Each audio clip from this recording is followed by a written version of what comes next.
kelupaan. Baik, Assalamualaikum warahmatullahi wabarakatuh. Waalaikumsalam warahmatullahi wabarakatuh.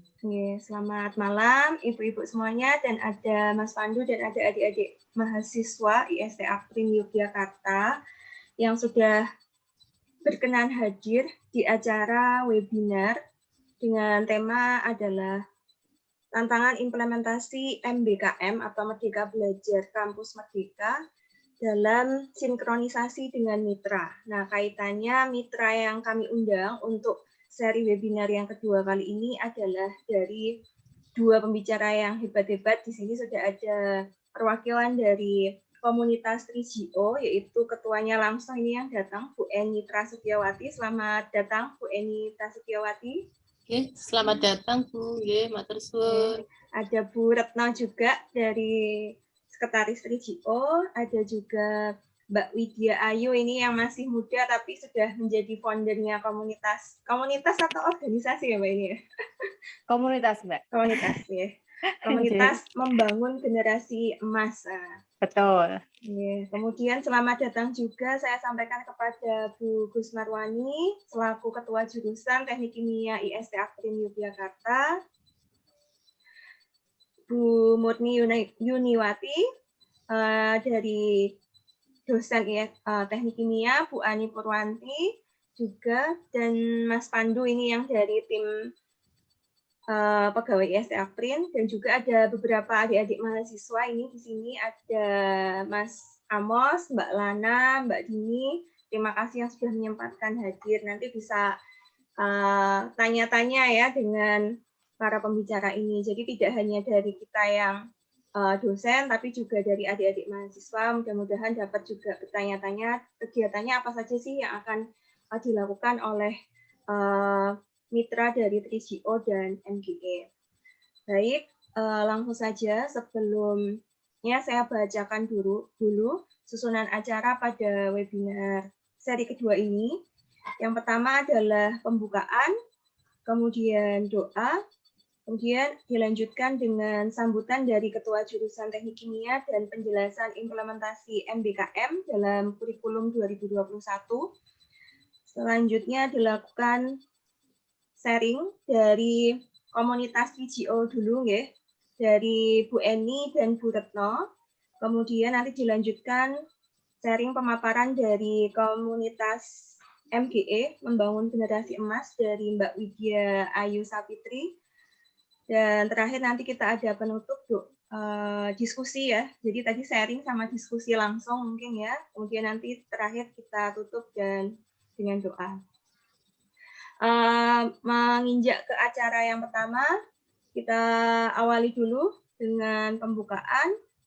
Kita buka pada acara malam hari ini ya, ini agak berbeda ya, biasanya di pagi, siang, ini kita adakan di malam hari, ini berbeda. Kita buka dengan membaca basmalah bersama. Bismillahirrahmanirrahim. Selanjutnya adalah acara doa. Sebelum kita mulai ke acara inti, ada baiknya kita berdoa menurut keyakinan kita masing-masing. Berdoa kami persilakan.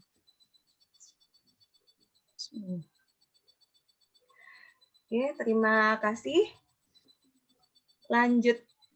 Selanjutnya ke acara yang pertama adalah sambutan dari Ketua Jurusan Teknik Kimia IST Akprim Yogyakarta kepada Bu Gus Marwani. Waktu dan tempat kami persilakan.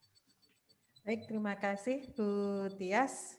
Selamat malam semuanya, teman-teman adik-adik mahasiswa yang sudah berkenan hadir pada webinar malam hari ini. Luar biasa, saya bisa ketemu Mbak Ayu, ketemu Bu Eni, itu luar biasa karena berdua memiliki kesibukan yang sangat luar biasa juga gitu ya. Ada Bu Retno juga gitu ya, sama-sama teman-teman lapangan ini gitu ya. Jadi luar biasa kegiatannya sehingga memang mau tidak mau waktunya kita bisanya di malam hari gitu ya. Baik, sebelum kita menginjak apa sih yang akan dipaparkan oleh Bu Eni maupun Bu Ayu gitu ya. Mungkin sedikit saya akan menjelaskan mengenai MBKM itu apa sih gitu ya. Jadi mungkin teman-teman kok MBKM itu apa saja sih gitu dan apa yang akan dilakukan dan seterusnya gitu ya. Baik, saya izin untuk sedikit lah gitu ya, sedikit memaparkan mengenai MBKM gitu ya. Jadi program MBKM ini sudah dicanangkan gitu ya dan harus dilaksanakan gitu ya. Kalau teknik kimia rencana akan melaksanakan di semester depan, di semester gasal yang dimulai bulan September gitu ya. 1 September kita sudah mulai melakukan kegiatan ini gitu ya, untuk implementasi dari Merdeka Belajar Kampus Merdeka atau yang disebut atau disingkat dengan MBKM itu gitu ya. Tujuannya adalah menyiapkan insan merdeka. Jadi sebetulnya anak-anak kita, adik-adik kita gitu ya, itu diberikan kebebasan untuk menjadi insan merdeka karena sebagaimana kita ketahui anak-anak sekarang sudah tidak lagi bisa diberikan pagar begitu ya karena di laweo gitu mereka akan memotongnya gitu ya dipagari pakai lawe itu tali mereka akan memotongnya dipakai pagar pun mereka akan melompat gitu ya. Jadi kalau secara fisik mereka tidak memiliki lagi batasan gitu karena dunia ada di genggaman mereka meskipun itu adalah dunia maya bagi mereka, tapi luar biasa mereka mencari input materi informasi apapun ada di sana gitu ya. Nah, ini adalah salah satu dasar kami di dalam mengimplementasikan Merdeka Belajar Kampus Merdeka gitu ya. Di mana sebetulnya untuk Merdeka Belajar sendiri itu sudah diawali pada saat Ki Hajar Dewantara memberikan atau Bapak pendidikan kita ini memberikan satu tujuan gitu ya di dalam pendidikan gitu ya adalah sebetulnya melahirkan insan yang merdeka. Jadi pada saat itu begitu kita dijajah gitu ya dan begitu inginnya kita merdeka gitu ya maka untuk Ki Hajar Dewantara itu memberikan satu tujuan untuk pendidikan itu adalah untuk melahirkan insan yang merdeka. Tetapi tidak hanya insan yang merdeka saja gitu ya di mana mereka bebas apa saja gitu ya, tetapi ada satu batasan yaitu yang berbudaya. Nah, sehingga dari sana insan merdeka itu definisinya adalah berdikari gitu ya, tidak bergantung pada orang lain dan mampu menentukan masa depannya. Nah, ini yang mengapa saya juga begitu terinspirasi ini dari Mbak Ayu gitu ya, karena masih muda Mbak Ayu ini masih anak-anak lah gitu ya. Karena kayak seusia anak saya juga gitu ya. Nah, tapi luar biasa kegiatannya juga luar biasa gitu ya. Nah, ini Merdeka Belajar yang dicanangkan oleh Ki Hajar Dewantara gitu ya. Nah, ini yang terjadi di era kita gitu ya. Jadi yang pertama dulu adalah revolusi industri gitu ya. Yang pertama adanya mesin uap gitu ya, ditemukan oleh James Watt gitu ya. Kemudian revolusi yang kedua itu adanya tenaga listrik, itu akan mengubah semua industri gitu ya dengan menggunakan elektrifikasi. Setelah itu di revolusi yang ketiga itu adanya teknologi informasi gitu ya. Komputer sudah ditemukan, alat-alat komunikasi sudah semakin canggih gitu ya di abad ke-20 dan sekarang di abad ke-21 itu sudah ada revolusi industri yang keempat di mana di situ selain ada otomasi juga ada otonomi. Nah, ini adalah sistem yang semakin cerdas gitu ya. Sehingga secara fisik itu sudah tidak bisa lagi untuk dibatasi tadi gitu ya. Didadungono melompat itu tadi gitu ya. Bahasa Jawanya begitu gitu ya. Nah, ini adalah tantangan dan juga peluang gitu ya yang ada di industri keempat tadi gitu ya. Jadi saya tidak mau menyebutnya sebagai hambatan tapi saya menyebutnya tantangan. Karena kalau hambatan itu kita akan merasa terhambat terus gitu. Tapi kalau tantangan itu adrenalin kita yang akan dipacu gitu ya. Nah, sehingga kalau dari revolusi tadi itu akan muncul sebetulnya gitu ya banyak peluang-peluang untuk pekerjaan baru gitu ya. Tetapi tantangannya adalah pekerjaan-pekerjaan baru tadi gitu ya itu akan hilang karena otomasi. Jadi adanya sistem informasi, adanya teknologi yang sangat berkembang pesat gitu ya, sistem komunikasi yang berkembang pesat, maka tadi untuk peluang-peluang pekerjaan tadi gitu ya itu akan menjadi salah satu tantangan karena tenaga manusia akhirnya digantikan tadi gitu ya. Nah, ini juga tantangan kita gitu ya. Nah, dari sana akhirnya kita membaca gitu ya atau dari pemerintah sendiri membaca gitu ya adanya broken link. Jadi broken link itu adalah satu rantai yang terputus gitu ya antara dunia pendidikan di mana kalau di perguruan tinggi itu ada penelitian, ada pendidikan, ada riset, ada sebetulnya ada pengabdian masyarakat yang diharapkan saat itu untuk menjembatani broken link ini, tetapi ternyata tidak seperti yang diharapkan gitu ya. dunia kerja yang sekarang ada tantangannya tadi gitu ya. Nah, itu akan banyak sekali untuk tantangan-tantangan tadi gitu ya. Maka diharapkan gitu ya, dari MBKM itu akan menjadi salah satu penjembatan gitu ya di dalam menata kembali broken link ini dari dunia pendidikan akademisi gitu ya dengan dunia kerja atau dunia nyata tadi gitu ya. Nah, salah satunya adalah kompetensi dan visi yang ada di perguruan tinggi. Nah, itu yang akan diperbaiki untuk memperbaiki broken link ini. Itu gitu ya. Ini yang akan ada di Indonesia gitu ya. Jadi Merdeka Belajar gitu ya. Intinya di sini ada banyak sekali yang terlibat gitu ya. Mulai dari keluarga itu pasti akan terlibat, guru apalagi kalau di sekolah gitu ya. Institusi pendidikan ini ada vokasi, ini ada banyak sekali perguruan tinggi, ada mungkin lembaga-lembaga belajar yang mungkin tidak apa ya namanya, tidak seperti yang dulu hanya terbatas. Sekarang mungkin banyak sekali gitu ya yang untuk institusi pendidikan ini gitu ya. Kemudian ada juga dunia usaha atau industri yang sebetulnya akan membutuhkan gitu ya, membutuhkan masyarakat Indonesia yang berkualitas tadi gitu ya. Dan juga adalah masyarakat itu sendiri, di mana di dalam masyarakat itu pasti ada organisasi, ada perusahaan, ada tenaga edukasi dan sebagainya di dalam masyarakat gitu ya, yang itu nanti akan menjadi motor sebetulnya. Nah, ini adalah beberapa komponen yang terlibat gitu ya. Sehingga nanti harapannya gitu ya, kalau di perguruan tinggi nanti ada infrastruktur, ada teknologi, kemudian ada kebijakan pasti gitu ya, ada prosedur-prosedur, kemudian di dunia industri mungkin nanti ada pendanaan dan sebagainya, pemerintah terutama nanti dari kebijakan untuk Merdeka Belajar ini gitu ya, masyarakat yang ada gitu ya, budaya yang ada di masyarakat, mungkin saat kita memberikan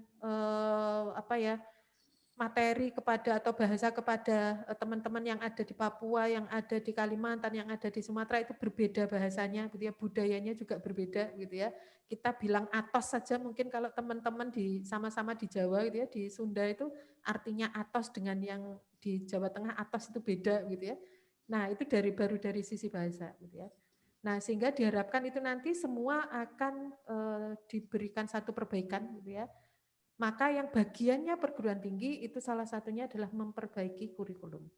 Nah, harapannya dari kurikulum ini sudah melibatkan semua komponen yang ada, mulai dari kebijakan yang diberikan oleh pemerintah, prosedur yang ada, dan pendanaan. Sebagian juga didanai oleh pemerintah, termasuk teknik kimia ini mendapatkan hibah MBKM tadi, gitu ya. Sehingga salah satu kegiatannya adalah webinar ini dapat terlaksana, gitu ya.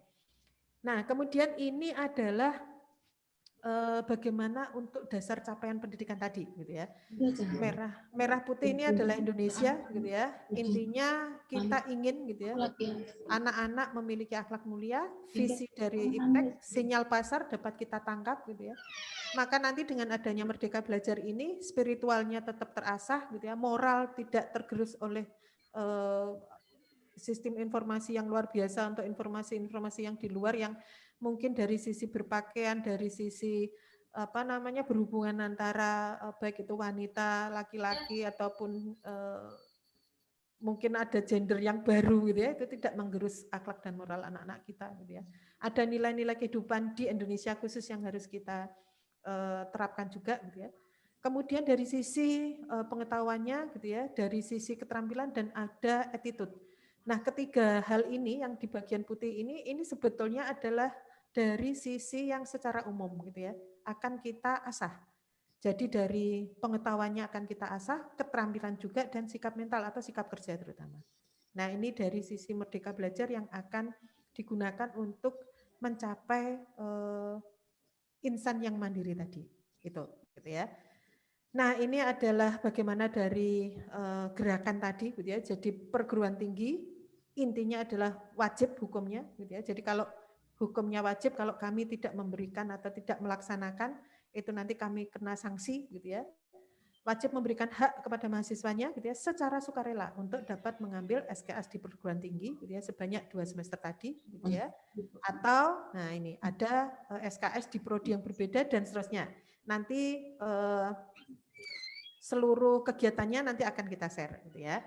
Nah, kemudian dosen itu juga nanti memfasilitasi untuk pembelajarannya, gitu ya. Maka nanti akan ada beberapa bentuk non kuliah, mulai dari magang, KKN, gitu ya, praktisi misalnya, gitu ya. Ada dosen dari industri misalnya, gitu ya, dan seterusnya. Nah, ini nanti yang akan melibatkan mahasiswa. Jadi disinilah peran dari Bu Eni dan tim, Mbak Retno dan tim, gitu ya, serta Mbak Ayu dan tim MCI-nya, gitu ya. Itu yang kami harapkan berkenan gitu ya untuk bersama kami gitu ya sebagai penggerak tadi gitu ya untuk kegiatan-kegiatan khususnya yang non perkuliahan itu gitu ya, ini yang intinya. Nah, ini yang kita pilih ibu-ibu gitu ya. Jadi untuk kegiatan gitu ya itu sebetulnya yang dicanangkan oleh pemerintah itu adalah 9 gitu ya. Kemudian kalau dari Kemendikbud itu mengambil 1 sampai 8 karena kalau yang 9 ini diambil atau menjadi ranahnya dari Kementerian Pertahanan gitu ya. Nah, kalau yang dari Kemendikbud itu 1 sampai 8. Dari 1 sampai 8 ini Teknik Kimia mengambil 4 program gitu ya. Di mana yang pertama adalah magang atau praktek kerja. Kemudian proyek di desa itu seperti KKN gitu ya. Pertukaran pelajar ini kegiatannya ada apa dengan perguruan tinggi yang lain maupun perguruan tinggi atau prodi yang ada di dalam Akprim gitu ya. Dan satu lagi adalah kegiatan kewirausahaan. Nah, sehingga harapan kami gitu ya mitra yang kami gandeng ini gitu ya dan berkenan untuk melibatkan kami dalam kegiatannya gitu ya Bu Eni dan Mbak Ayu tadi gitu ya itu dapat menjadi wadah bagi anak-anak kami, mahasiswa-mahasiswa kami untuk kegiatan baik itu proyek di desa gitu ya ataupun di kegiatan kewirausahaan.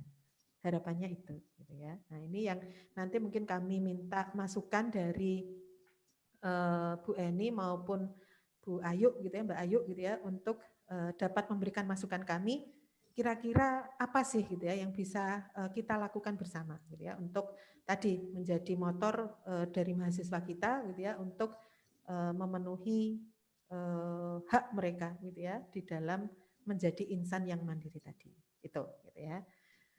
Nah intinya itu gitu ya jadi kami nanti akan menyusun kurikulum ini adalah bagian dari kami gitu ya yang nanti akan kami mintakan masukan dari Bu Eni dan Mbak Ayu gitu ya tujuannya untuk memberikan link and match tadi gitu ya untuk membenahi broken link yang tadi terjadi gitu ya antara perguruan tinggi dengan dunia kerja atau dunia nyata. Mungkin itu yang dapat kami sampaikan. Jadi intinya adalah semangat merdeka belajar gitu ya untuk menyuburkan kreativitas bagi generasi yang unggul gitu ya. Membuka ruang semesta belajar gitu ya bagi mahasiswa dan menggandingkan antara perguruan tinggi dengan dunia nyata. Nah, ini yang bisa kami sampaikan. Terima kasih atas perkenan dari 3GO maupun MGA gitu ya. Dan waktu kami kembalikan ke Bu Tias. Wassalamualaikum warahmatullahi wabarakatuh. Waalaikumsalam warahmatullahi wabarakatuh. Terima kasih banyak Bu Gus Marwani selaku Ketua Jurusan yang juga telah menggandeng ini mitranya dari Bu Gus. Kita dapat yang sudah kenal. Terima kasih banyak Bu Gus. Saya banyak juga mendapatkan kesimpulan ya intinya bahwa mahasiswa dulu kan kita hanya belajar di kampus. Inginnya Mas Menteri sekarang adalah ingin menciptakan ruang belajar semesta kalau di slide terakhirnya Bu Gus Marwani tadi ya bahwa belajar itu tidak hanya lewat di kampus saja tapi bisa juga di lapangan apalagi ini ada dari kegiatan organik di 3GO itu banyak sekali kemudian ada lagi di komunitas MGA ini juga saya yakin juga akan banyak sekali. Terima kasih Bu Gus Marwani. Selanjutnya adalah penyampaian paparan mungkin ya, nopo penjelasan gitu kaitannya kegiatan yang akan disampaikan oleh mitra yang pertama yaitu dari Bu Eni Prasetyawati dari komunitas 3GO Gagego organik gitu ya. Mungkin ada yang belum tahu di sini. Waktu dan tempat saya persilakan monggo Bu Eni sama Bu Retno. Terima kasih. Oke. Terima kasih ya. Assalamualaikum warahmatullahi wabarakatuh. Waalaikumsalam warahmatullahi wabarakatuh. Terima kasih untuk kawan-kawan Bapak Ibu dari Akprin juga ya mahasiswa.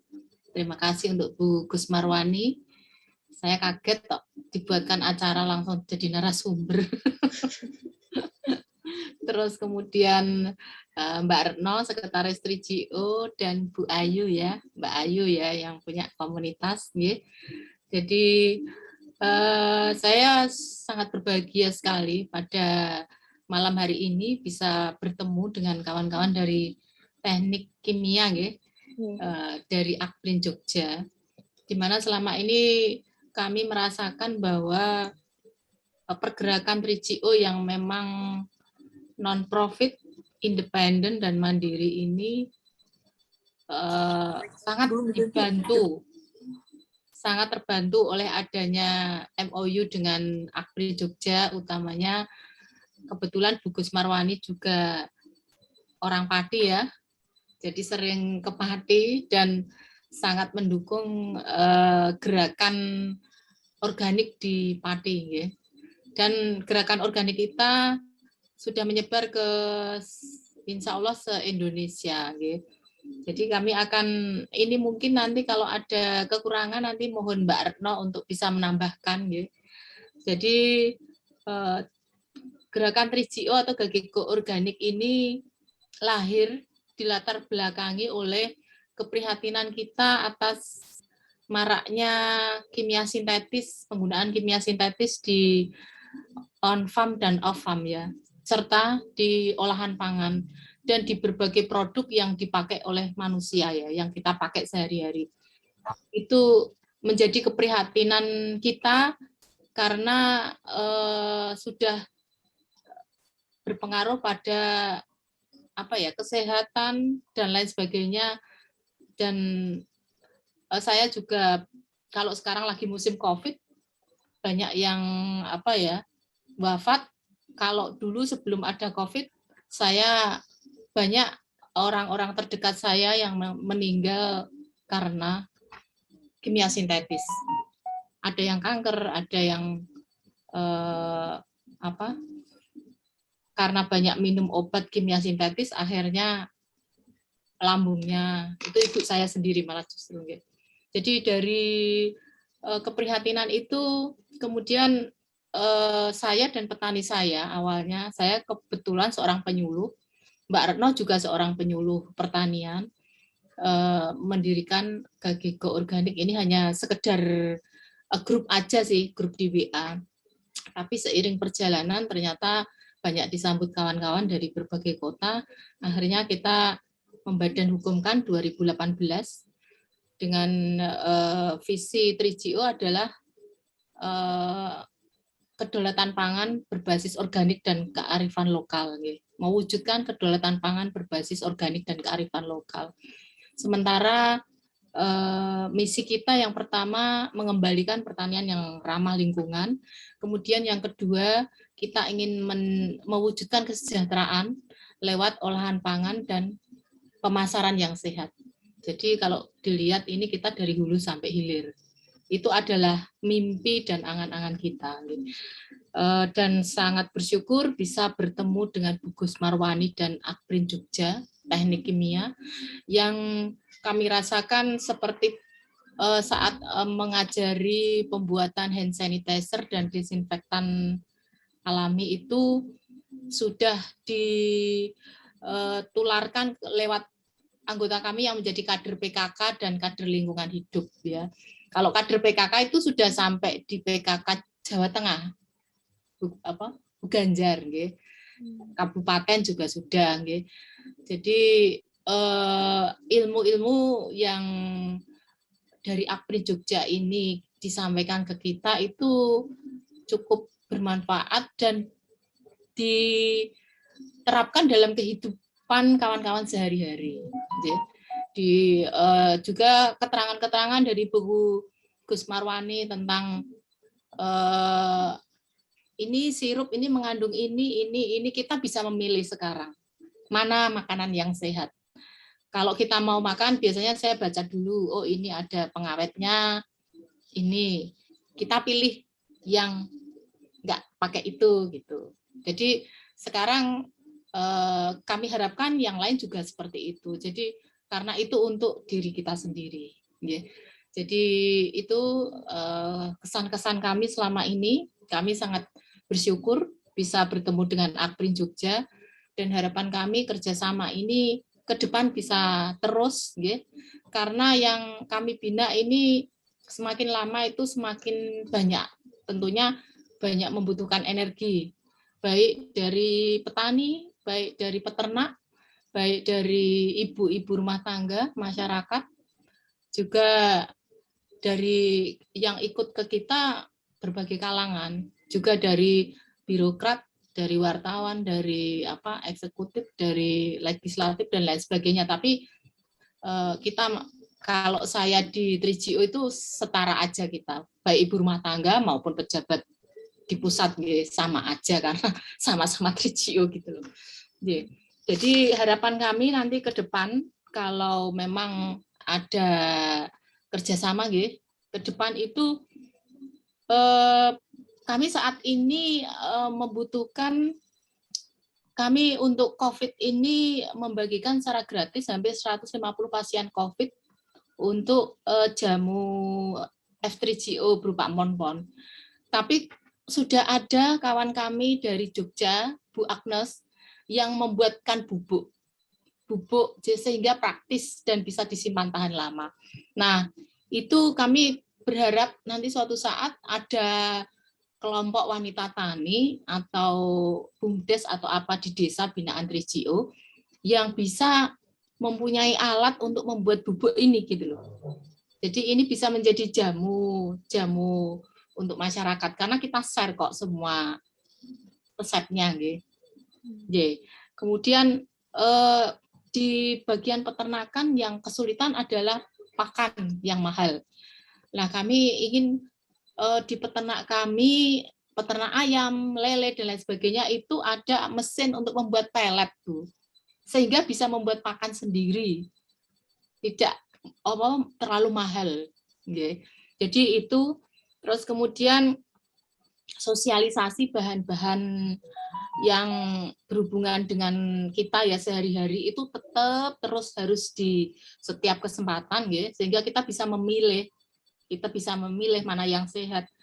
Dan sekarang ini yang lagi tren membuat pupuk organik, membuat pakan sendiri, tapi petani itu yang tidak punya, kalau di desa-desa itu mesin chopper, Bu. Sederhana aja mesin chopper itu kita binaan-binaan sangat sedikit yang punya. Jadi itu mungkin yang sangat bermanfaat untuk masyarakat. Lah nanti untuk seterusnya Mbak Retno kami persilakan untuk selanjutnya, apalagi yang mungkin kedepannya antara Akprin sama 3GO ini bagaimana gitu Mbak Retno, dari Sekretaris 3GO, monggo kami persilakan Mbak Retno. Mbak Retno. Nggih, matur nuwun. Sebetulnya yang disampaikan oleh Bu Eni selaku Ketua 3GO saya kira sudah cukup ya. Cuma mungkin sebagai tambahan saja sedikit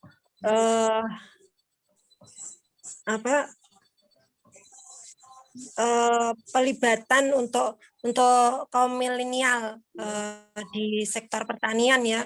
Mungkin yang perlu untuk ditingkatkan lagi, apalagi sekarang eranya sudah era digital dan itu yang lebih banyak menguasai kaum milenial, sehingga mungkin dari mahasiswa Akprin mungkin bisa lebih banyak terlibat dalam pemberdayaan maupun pelaku di bidang pertanian, termasuk mungkin di olahan pangan seperti itu. Dan tentunya juga termasuk di dalamnya pemasaran ya, apalagi sekarang mungkin pemasaran yang lebih banyak berperan kan di dunia online ya untuk saat ini. Mungkin seperti itu yang sedikit bisa saya tambahkan. Terima kasih. Sekian dari Sekretaris 3GO Mbak Retno. Jadi mungkin dari komunitas 3GO cukup sampai di sini. Nggih. Sebelumnya mohon maaf apabila ada kata-kata yang kurang berkenan. Akhir kata, wassalamualaikum warahmatullahi wabarakatuh. Kami kembalikan lagi. Ya, terima kasih Bu Eni. Waalaikumsalam warahmatullahi wabarakatuh. Waalaikumsalam warahmatullahi wabarakatuh. Bu Eni sama Bu Retno, ini mungkin dari para peserta sudah menyimak tadi nih. Saya banyak mendapat gambaran lagi bahwa ternyata di COVID ini kegiatan 3GO tidak berhenti ya. Tetap melakukan kebermanfaat di masyarakat, apalagi kaitannya malah tadi ya pembuatan jamu COVID gitu nggih, empon-empon ini kayaknya menarik. Ini mungkin dari adik-adik mahasiswa misalnya besok mau kegiatan untuk, kalau tadi Bu Gus nyebutinnya adalah untuk implementasi MBKM-nya proyek di desa, mungkin kaitannya adalah untuk kegiatan KKN tematik ya. Ya kan tematik atau mungkin ke kewirausahaan. Nah, itu kemudian tadi ada kegiatan di bidang peternakan, pembuatan pelet, pertanian ada pupuk organik. Nah, ini yang kaum milenial adalah pemberdayaan untuk ke pelaku usahanya di olahan pangan ataupun juga ke pemasaran digitalnya. Nah, mungkin bagi para Bapak Ibu dosen ataupun dari adik-adik mahasiswa ada yang ingin menanyakan kaitannya ke mitra yang pertama, yaitu ke komunitas Gagego Organik. Dipersilakan, boleh. Kalau malu-malu boleh ditanyain di kolom chat ya. Ini anak teknik kimia biasanya agak malu-malu sih Bu, tapi mungkin bagi Bapak Ibu dosen boleh langsung bertanya. Dipersilakan untuk unmute boleh mikrofonnya. Boleh Bu Oke, Ani. Bu Tias, mohon terima kasih ini berkaitan beberapa kali kayaknya sudah WA Bu Eni nggih, saya mungkin baru sekarang bisa kepanggil di sini. Perihal jamu COVID-nya itu ya Bu, kemarin saya lihat itu sepertinya ada yang model sudah diserbukkan kan nggih. Nah, mungkin itu bisa menjadi salah satu materi yang mungkin teman-teman mahasiswa bisa mengembangkan itu nggih Bu untuk program magang untuk kewirausahaannya. Saya pikir itu mungkin maafin tempat saya agak nggak stabil. Mungkin itu bisa menjadi topik atau bahasan yang materi yang menarik untuk dikembangkan untuk wirausaha saat ini Bu. Karena kemarin itu saya share Nyun Sewu, mungkin saya lupa sudah izin belum ke Bu Eni, saya langsung share pamflet dari Bu Eni yang brosur itu nggih. Itu banyak sekali yang minat, cuman mungkin karena keterbatasan mobilitas atau bagaimana mereka kesulitan mendapatkan bahan-bahannya ngoten lho Bu. Jadi kalau misalnya itu sudah ada dalam bentuk serbuk dan tinggal mungkin beli jeruk saja misalnya gitu, mungkin teman-teman banyak yang ngersake Bu itu benar-benar banyak yang berminat ngoten nggih Bu, apalagi yang mungkin sudah jadi. Itu saja sih Bu, mungkin masukan dari saya dan permohonan mungkin dari permohonan saya pribadi, mohon untuk bisa menjadi dipertimbangkan ya Bu Eni untuk pengembangan selanjutnya. Monggo itu karena itu mungkin berkaitan dengan pihak ketiga lagi nggih. Monggo nanti bagaimana baiknya Bu Gus. Itu saja sih dari saya karena saya itu banyak mendapatkan japri dan saya bingung saya goleknya ya saya ya agak ya sebenarnya bahannya enggak sulit sih Bu. Dari empon-emponnya itu ya bagi teman-teman yang mungkin ada di perumahan yang jarang ke warung dan sebagainya mungkin karena mau ke supermarket juga takut gitu mungkin jadi kesulitan ngoten. Itu saja sih. Terima kasih Ibu. Terima kasih. Saya bisa langsung menjawab? Boleh Bu Eni. Terima kasih. Terima kasih Bu Ani, baru ketemu ya, sudah sering jabri-jabrinan. Iya, Bu Ani.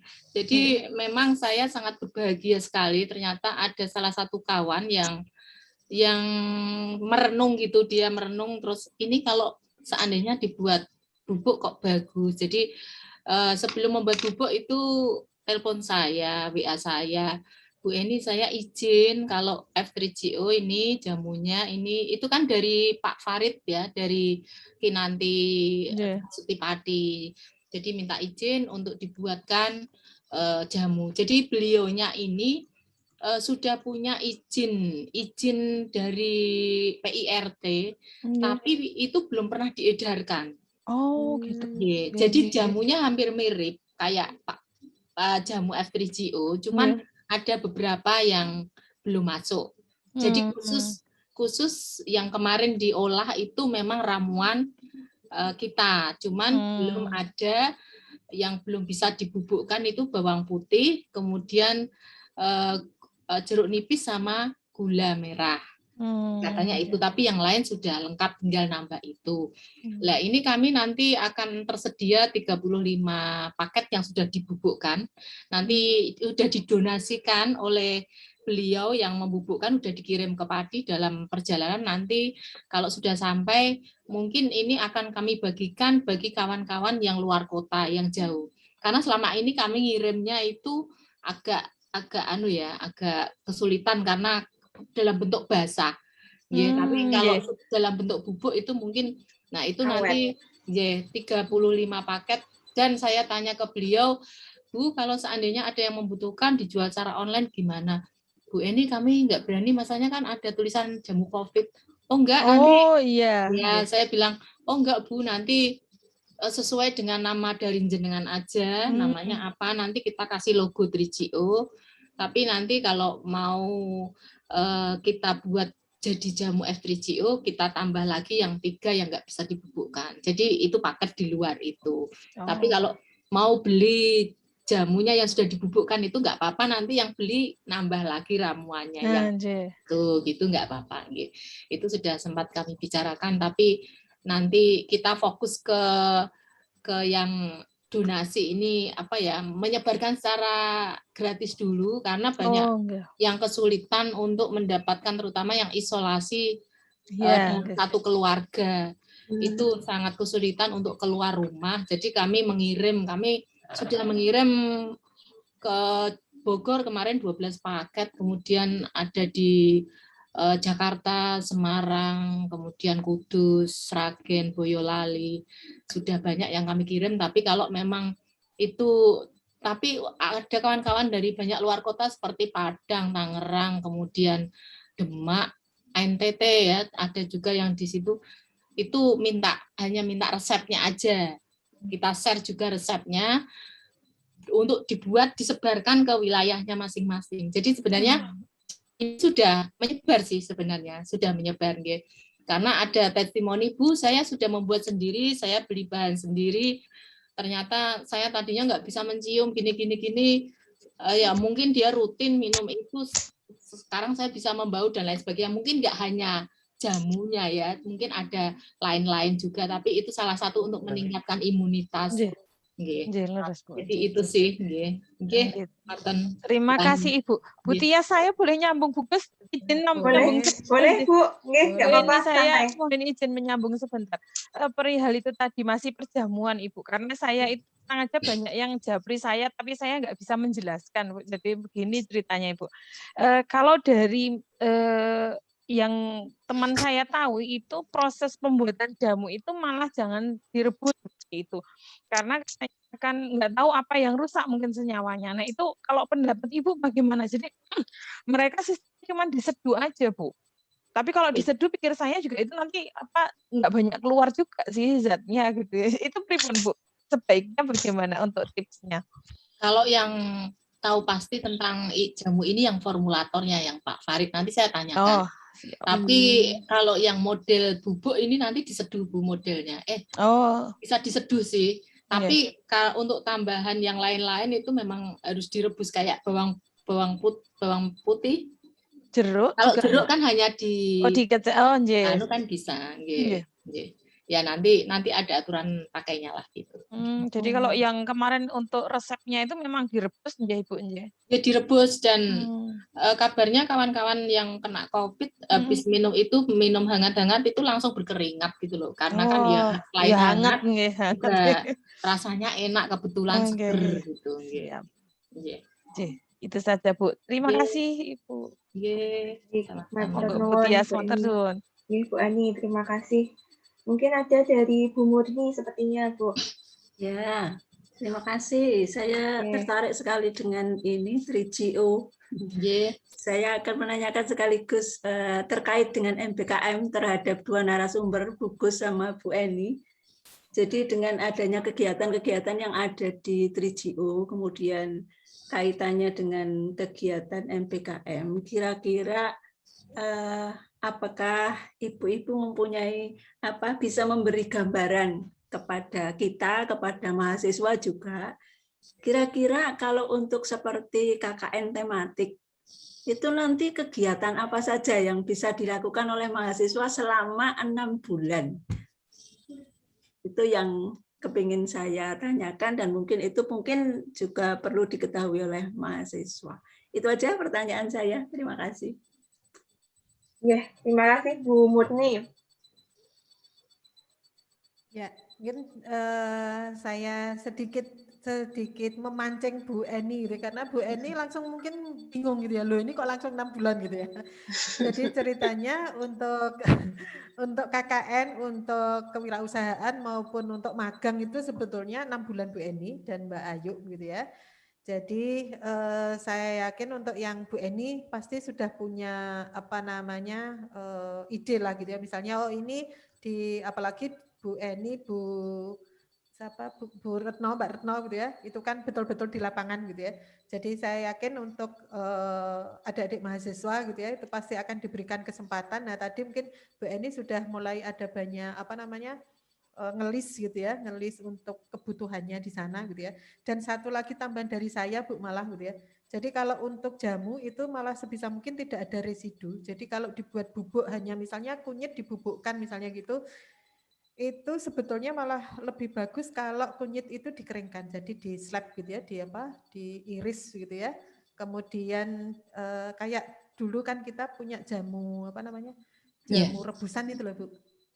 Nah, itu malah justru mungkin lebih mengena begitu ya. Karena apa? Karena dia sudah bebas maksudnya kalau bubuk biasa itu kan ada patinya gitu ya. Jadi kayak jahe itu kalau dibubukkan misalnya cuma dikeringkan terus dibubukkan diseduh itu kan dia ada residunya gitu ya. Tapi kalau untuk jamu yang sudah slab tadi hanya dikeringkan saja kemudian dikirim gitu ya dalam bentuk itu dan nanti diekstraksi dengan cara pemanasan lah begitu ya Bu Ania gitu dengan pelarutnya adalah air gitu ya. Nah, itu mungkin lebih tidak ada residunya. Nah, mungkin nanti kegiatannya bisa disesuaikan dengan itu Bu Eni. Jadi mungkin dari slabnya. Jadi kita bikin tadi ada butuh chopper, ada butuh yang untuk ngiris misalnya gitu ya. Butuh pengering misalnya gitu ya yang mungkin jamuan lah, tentang pengeringnya perjamuan. gitu ya.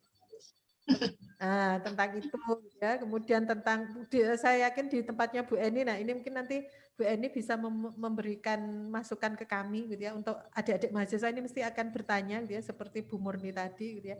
Nah, monggo Bu Eni sudah saya pancing kira-kira kegiatannya seperti apa yang bisa digandengkan atau disandingkan dengan MBKM tadi. Monggo Bu Eni. Jadi sebenarnya kami ingin nantinya jamu F3GO ini bisa dikerjakan oleh satu KWT entah di mana nanti kami pilih, yang nanti mungkin kalau seger itu sebenarnya lebih bagus ya Bun. Kalau jamu yang seger kayak maksudnya saya ngirim selama ini kan yang bentuk segar kan, itu lebih bagus daripada kering atau bubuk ya. Ya, yang jelas beberapa bahan itu pasti akan rusak karena adanya proses itu pasti ada. Itu gitu ya. Maksudnya itu tetap ada gitu ya. Itu mesti ada. Saya izin share Ibu. Kalau menurut yang sudah pernah saya tahu itu untuk perjamuan itu memang proses pengeringannya Ibu yang sangat mempengaruhi untuk kandungannya. Ya.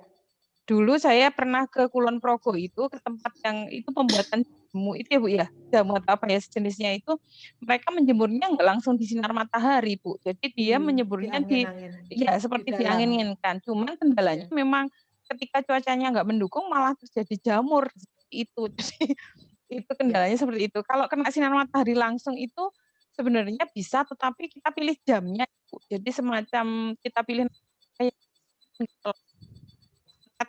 jadi itu yang bagus untuk pengeringannya. Katanya begitu, cuman saya secara farmakologi belum tahu bagusnya bagaimana secara kandungannya gitu. Cuman kalau yang pernah saya pelajari dari teman yang membuat jamu seperti itu. Begitu Bu masukan. Ya. Nah, itu nanti bisa dikoordinasikan mungkin Bu Eni. Dicatatkan di situ. Mungkin sekalian ke Bu Murni tadi, Bu Eni, monggo. Pertanyaan Bu Murni tadi, Bu. Bu Murni tentang apa ya? Tadi 6 bulan tadi kira-kira kegiatannya. Oh, 6 bulan ya, kegiatan mahasiswa itu nanti di sebuah desa gitu ya, Bu ya? Iya, Bu. Di sebuah desa. Kalau 6 bulan itu mungkin kita bisa bikin program seperti proyek kecil-kecilan ya. Mungkin kami sudah punya petani organik, kami sudah punya beras organik. Tapi kami juga sudah memulai membuat koperasi petani. Tapi tentu untuk mengenalkan organik ini di masyarakat lokal masih sangat berat dan waktu lama. Jadi mungkin adik-adik mahasiswa ini mungkin bisa ikut berperan. Ini kan memang lagi yang penting itu memang dari sisi pemasaran. Kita bisa memproduksi, kalau nggak bisa memasarkan kan repot gitu loh ya.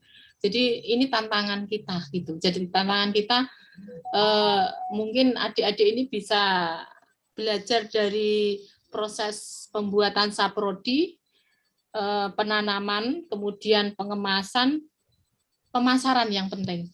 Pemasaran itu mungkin ini masih tradisional semua petani-petani kami, belum ada yang menggunakan mesin secara modern lah gitu ya.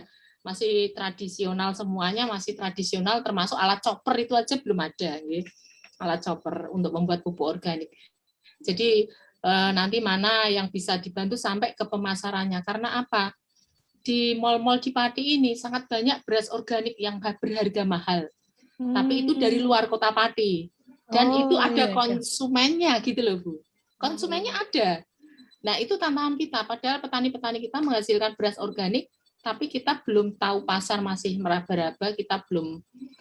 Karena kan kalau di mal kan menengah atas ya. Jadi kalau istilahnya di Pati itu ada namanya sama luwes. Di situ banyak beras organik yang harganya sangat mahal. Nah, petani kami memproduksi beras organik yang masih murah, harga 15.000 full organik ya. Tapi kami masih kesulitan untuk mencarikan pasar. Padahal sekarang petani yang mau ke organik itu semakin lama semakin banyak, semakin cepat perjalanannya. Jadi tanpa kami dorong, petani ini sudah mempromosikan sendiri gitu loh. Dia bisa lebih murah HPP-nya, ongkos produksinya, terus tidak perlu beli mahal-mahal karena pupuk sekarang kan sulit ya, pupuk sekarang sulit, pupuk non subsidi mahal, jadi mereka sudah mandiri pupuk gitu. Jadi tapi yang jadi persoalan lagi pasarnya gitu. Jadi harapan kami nanti adik-adik, karena untuk pemasaran tuh nggak cuma sebulan 2 bulan, 6 bulan bisa mendapatkan pasar itu sudah luar biasa gitu. Kami bertahun-tahun untuk membangun jaringan pasar itu. Jadi 6 bulan saya rasa kalau dari saprodi sampai ke pemasaran itu masih nanti sangat banyak yang bisa kita kerjakan. Terima kasih, Bu Eni. Terima kasih. Baik, ada lagi mungkin dari mahasiswa mungkin ya yang belum bersuara ini. Yang dari ibu-ibu dosen sudah pada banyak berdiskusi. Ada mungkin? Satu pancingan saya untuk mahasiswa gitu ya. Salah satu bisnis yang tidak akan pernah habis itu adalah bisnis makanan. Kalian bisa bayangkan ya kan? Kalian bisa bayangkan ini adik-adik mahasiswa itu ya. Kalau bisnis makanan ini sampai dikuasai oleh asing, mohon maaf, sampai ke Cina misalnya gitu ya. Apa yang akan terjadi gitu ya? Cina menghalalkan segala cara, mohon maaf gitu ya. Jadi ada sintetisnya luar biasa gitu ya. Nah, ini jadi tantangan adik-adik untuk berbisnis juga gitu ya, bahwa ini adalah makanan. Bisnis makanan itu bisnis yang tidak lekang oleh zaman loh gitu ya. Cuma mungkin inovasinya yang berbeda. Bu Gus, yang, mohon maaf Bu Gus. Ya. Untuk yang berkaitan dengan MBKM ini nanti berarti misalnya ya, ini kan dari wirausahaan Bu nggih. Kalau misalnya bisa kewirausahaan, bisa kewirausahaan, bisa KKN. Oh, KKN. Itu nanti kalau yang kewirausahaan itu kita bisa menggarap prosesnya itu enggak, Bu? Kayak misalnya proses pembuat bisa Bu. Bisa sampai ke proses. Bisa. Ya, jadi kalau tadi kan saya membayangkan Bu Eni itu butuh chopper itu mulai, mohon maaf, mendesain itu kan juga butuh waktu gitu ya. Di sela-sela mendesain mungkin kelompok mahasiswa bisa membantu di dalam masyarakat untuk sekarang ini kan sistem informasi internet sudah sampai ke desa karena anak-anak sekolah sekarang sudah harus berinternet gitu ya. Nah itu kan luar biasa kalau bisa didorong oleh adik-adik mahasiswa ini gitu ya. Salah satu pemasaran ini kalau ide saya gitu ya diinspirasi oleh acara-acara TV Korea, mohon maaf nih ya gitu. Itu di TV Korea itu luar biasa, mereka itu datang ke lokasi-lokasi memberikan apa ya? Jadi mereka itu sebagai artis lah istilahnya gitu ya. Itu justru menampilkan di desa itu untuk wisatanya apa saja gitu ya. Kemudian makanannya apa saja gitu ya. Itu luar biasa, bahkan sampai baju gitu ya. Bahan kain yang dibuat dari batang pohon ganja, Bu, itu ada. Jadi baju mereka gitu ya itu dibuat salah satunya adalah batangnya pohon ganja gitu ya. Jadi pada saat panen gitu ya, itu kepolisian itu menjaga ketat gitu ya, karena jangan sampai daun ganjanya itu tadi yang digunakan itu tadi. Nah, itu sampai ada yang seperti itu. Jadi kalau adik-adik untuk membuat video mengendorse misalnya di sana kan mesti adalah orang Pati apa Bu? Mbak Yupati atau apa itu namanya gitu ya. Mengendorse mereka untuk jadi artis misalnya, membuat film, memvideo, memasarkan dan sebagainya. Saya yakin mereka punya ide yang akan sangat banyak dan mungkin itu kalau secara teknis mungkin bisa kita bahas setelah kita melakukan kegiatannya. Kalau saya mikirnya seperti itu. Iya. Bisa waktu 6 bulan mungkin nggak selesai ya. Nggak cukup. Nggak cukup gitu, nggak selesai. Mas. Baik, terima kasih. Banyak yang bisa tambahannya dipelajari. ini. Ya. Mungkin Mungkin nah, sekalian aja mungkin ya ada tambahan waktunya cukup ya. Karena waktunya sudah jam 8 nih kita kayaknya harus segera ke yang kedua ke Mbak Ayu. Baik, betul. Kita kasih aplaus ya buat Bu Eni dan Bu Retno yang sudah banyak memberikan masukan dan ilmunya. Kemudian saya akan memberikan, ini ada penghargaan gitu ya, berupa sertifikat. Saya menyampaikannya lewat di Zoom, udah tertampil nggih, nanti dia disampaikan oleh Bu Gus Marwani. Terima kasih kepada Bu Eni Prastiawati. Terima kasih Bu. Dan saya todong kerjasamanya ya Bu Eni. Ya, siap. Siap, nanti dengan Bu Retno nanti mengkondisikanlah kita ya. Iya. Oke, siap. Baik, saya lanjutkan ke pembicara yang kedua, yaitu Mbak Ayu ya. Mbak Ayu itu tadi udah datang jam 7 tepat. Oke, waktu dan tempat langsung saja kami persilakan. Monggo Mbak Ayu. Baik, terima kasih Bu Tias, terima kasih Bu Kusmawarni, terima kasih untuk keluarga besar Akpen untuk kesempatan malam hari ini, untuk kepercayaan juga yang diberikan kepada saya.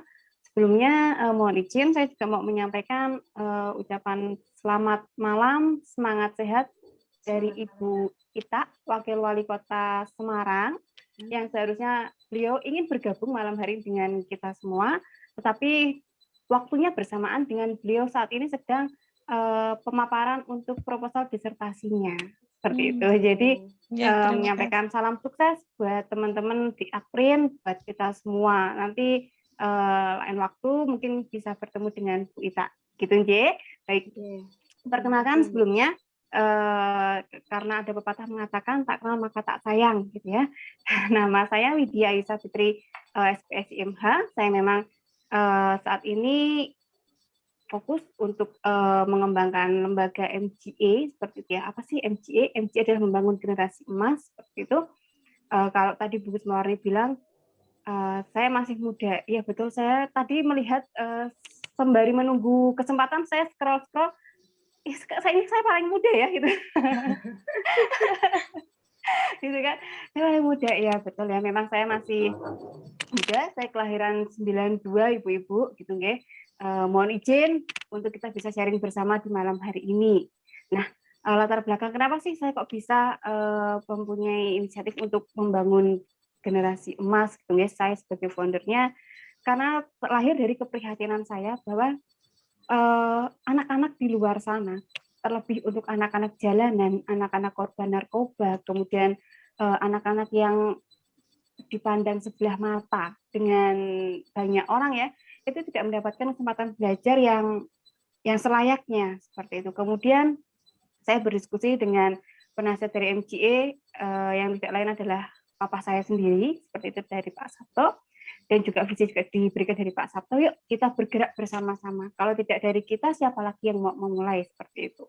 Nah, dengan keyakinan seperti itu, kemudian kita bergerak bersama-sama untuk kita bisa mewujudkan apa sih yang menjadi keinginan kita seperti itu. Nah, salah satunya saat ini untuk MGA sendiri sudah memiliki binaan, yaitu anak-anak dari korban narkoba. Kita sudah bekerja sama juga dengan rumah rehabilitasi narkoba Elkana. Kemudian kita juga bekerja sama dengan Santrindalan dan juga Basnas untuk menggarap atau membina anak-anak anak-anak jalanan seperti itu. Nah, memang tidak mudah untuk membina mereka gitu ya. Kalau mungkin Bapak Ibu sebagai tenaga pendidik di perguruan tinggi gitu ya, itu lebih bersyukur karena anak-anaknya lebih semotong ya, lebih enak diatur gitu. Nah, dengan kami di sini benar-benar merubah mindset anak-anak yang seperti korban narkoba, anak-anak jalanan seperti itu sangat tidak mudah. Bagaimana kita mengentaskan mereka dari habit dan habitatnya, kemudian bagaimana kita memberikan motivasi untuk mereka bisa memiliki kehidupan yang lebih layak lagi. Gitu. Nah, MCA sendiri juga sudah bergerak untuk bekerja sama dengan instansi pemerintah dan juga swasta, gitu, nggih. Nah, untuk yang kemarin bulan Juni seharusnya kita bisa berkolaborasi bersama dengan Bu Ita, karena Bu Ita adalah wakil wali kota dan juga sebagai pemimpin untuk UMKM Semarang Bisa. Kemarin untuk seharusnya diagendakan di bulan Juni ya Bu Gusmawarni ya, tapi karena peningkatan COVID di Kota Semarang sangat mengerikan, jadi untuk kegiatannya ini mungkin diundur sampai dengan angka COVID-nya bisa menurun seperti itu. Selain itu juga dari MGA di bulan Juni juga kita seharusnya bekerja sama dengan Dinas Pendidikan untuk mengadakan yang namanya pelatihan boga, pembuatan roti pastry seperti itu. Namun itu juga harus di-pending dulu karena kondisi COVID yang masih meningkat. Jadi nanti mungkin kita akan schedule di bulan Juli ataupun Agustus, di bulan Juli ini ataupun Agustus di bulan depan seperti itu. Nah, kalau tadi disebutkan dengan Bu Gusmawarni, bagaimana nanti kita untuk bisa menata anak-anak. Nah, disinilah sebenarnya peran kita ya sebagai tenaga pendidik juga adik-adik yang sudah berada di semester akhir mungkin ya perlu kita sadari dan perlu kita ketahui bahwa sejatinya ketika kita berada di bangku perkuliahan itu kita jangan terlena. Kenapa saya bilang jangan terlena? Karena ketika kita berada di bangku perkuliahan itu kita seperti terhipnotis bahwa ya sudah, saya hanya sebagai mahasiswa, saya selainnya mahasiswa, saya hanya menerima pembelajaran saja. Tapi jangan lupa, seharusnya yang kita lakukan adalah tidak hanya sekedar mendengarkan ilmu dari dosen kita, tapi kita bisa manfaatkan waktu lain untuk kita bisa bereksperience. Bereksperience tidak harus yang muluk-muluk, kita bisa bereksperience dari sekitar kita. Saya pribadi dari S1 dari tahun 2010 ya, saya ambil psikologi di Universitas Katolik Sugio Pranoto. Itu saya tergugah untuk saya bisa bagaimana ikut aktif untuk relawan di rumah rehabilitasi narkoba dan juga di rumah sakit jiwa. Meskipun waktu itu kedua orang tua saya mengatakan bahwa belum deh, nanti aja, mungkin khawatir dan sebagainya, tapi saya tetap punya tekad, saya punya hati ke sana. Akhirnya saya tergerak setelah saya lulus S1, saya mengembangkan lembaga saya ini untuk bergerak di bidang sosial seperti itu. Nah, kemudian saya lanjut S2, saya ambil hukum, dan itu pun buat saya bukan sebagai gagah-gagahan, tapi saya memiliki maksud adalah untuk bisa membagikan ilmu saya kepada anak didik saya nanti, karena saya di bulan Juli ini, MGA ini akan membuka yang namanya PKBM seperti itu. Nah, kemudian saat ini saya juga aktif sebagai karyawan dari BNI, saya di bagian asuransi BNI Life, gitu nggih. Meskipun kondisi pandemi seperti ini, buat saya itu tidak menjadi alasan untuk kita tetap bergerak. Saya menjadi seorang karyawan, saya menjadi aktivis, saya juga menjadi seorang founder dari MGA, dan saya juga menjadi seorang mahasiswa. Kalau tadi Bu Giswari bilang dari buka mata sampai tutup mata itu kegiatannya banyak sekali, betul. Buat saya 24 jam itu sangat kurang waktunya. Nah, kenapa saya bisa begitu? Itu sebenarnya tidak serta-merta langsung bisa menjadi seperti ini. Itu semua proses. Pertama itu ada dari kesadaran diri kita sendiri. Kita sudah ada di titik sampai dengan saat ini, kita harusnya menyadari apa sih yang sudah bisa kita lakukan, apa sih yang harus kita lakukan untuk depannya. Karena harus mau dan tidak mau kita sadari bahwa untuk persaingan ke depan itu sangat tidak mudah. Banyak sekali sekeliling saya, anak-anak muda, di tim saya, kemudian di dunia pekerjaan saya itu banyak sekali anak-anak muda yang mereka mengatakan bahwa, Mbak, aku menyesal, kenapa ya? Kenapa kok aku nggak dari kuliah kemarin ya, aku mencoba untuk bisa aktif di kegiatan kampus, bisa aktif untuk aku bisa menggali potensiku, sehingga seharusnya kalau aku bisa menggali dari dini, itu aku nggak kesulitan mencari kerja sampai dengan saat ini. Karena kalau mencari kerja door to door zaman sekarang, itu sudah bukan musimnya, Mbak. Itu susah banget.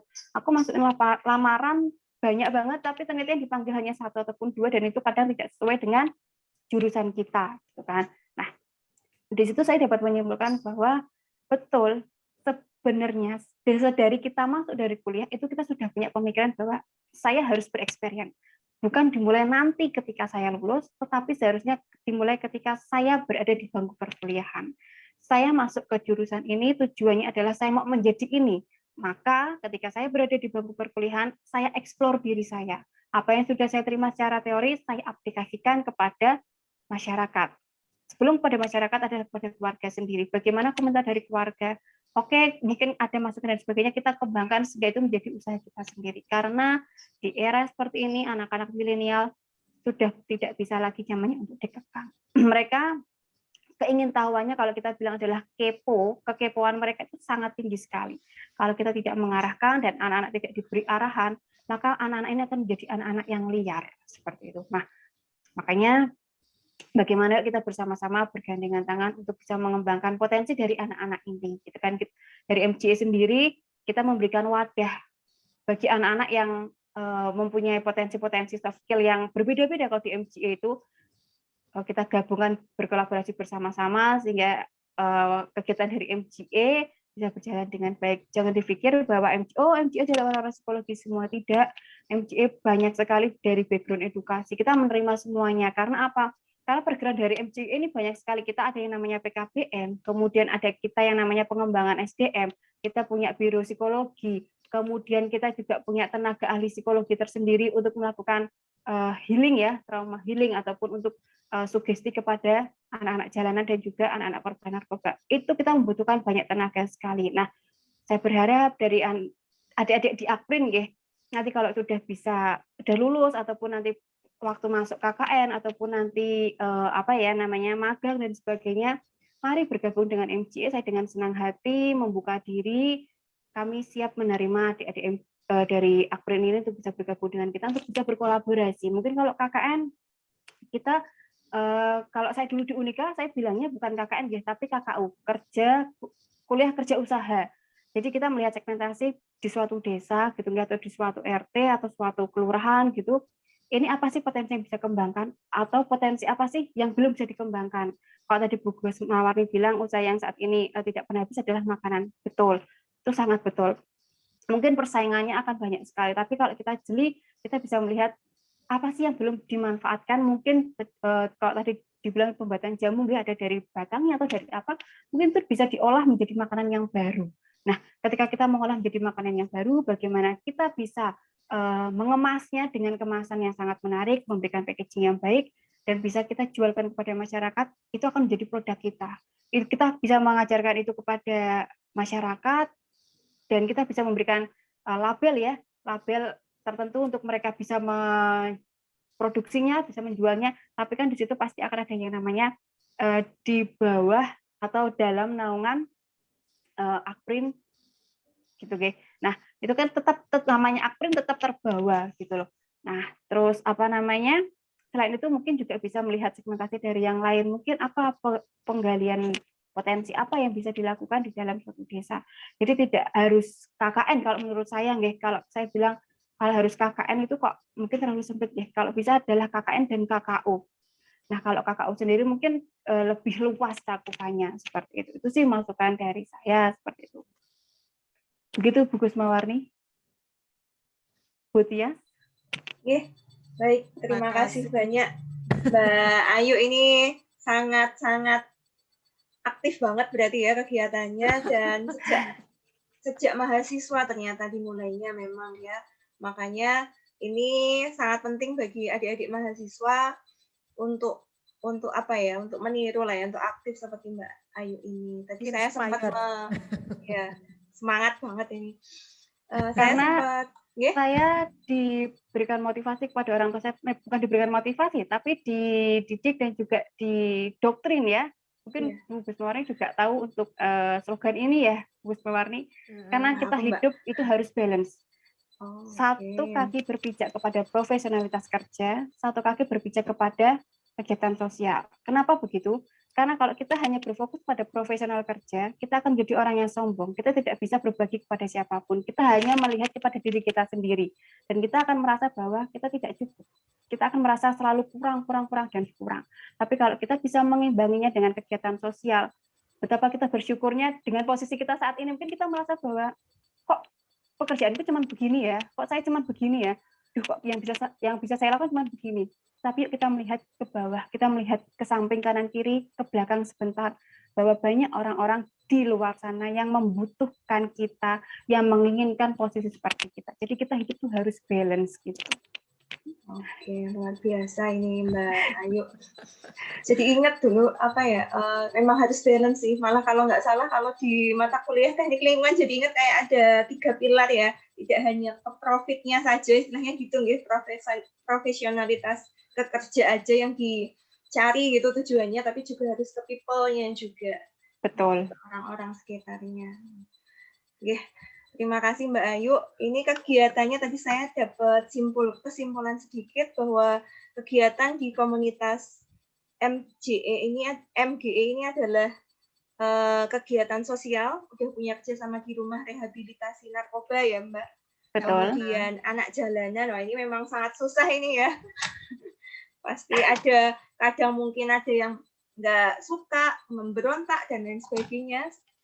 Dulu saya ada teman itu pernah, kalau waktu kuliah itu dulu ada kegiatan ini kan, PKM pengabdian masyarakat dulu ya. Ada teman dari pendidikan itu ngadain kegiatannya sama anak jalanan. Nah, itu memang ceritanya susah banget. Padahal cuma untuk diajari calistung aja, itu baca tulis hitung itu aja susah banget itu.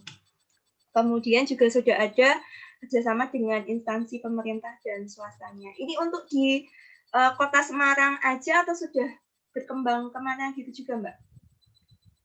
Untuk saat ini kita fokusnya di Kota Semarang. Kita kemarin berkembangnya ke Jogja dengan Akprin Mbak. Kemarin. Sip. Dengan Akprin gitu ya. Kita kepengennya untuk bisa merambah ke seluruh Indonesia gitu ya. Tapi perlu kita sadari juga, saya juga harus sadar diri, semua itu tidak instan, semua itu butuh proses ya. Jadi saya tidak bisa mulu-mulu untuk merangkul semuanya, jadi saya bisa merangkulnya adalah yang dari terdekat saya dulu. Dengan begitu kan getok tular ya, itu akan menjadi lebih baik lagi daripada saya harus meraup banyak, tapi ternyata setelah saya dapatkan, nggak ada yang bisa saya dapatkan. Gitu. Jadi kecil-kecil dulu, saya rangkul dulu. Oke, baik.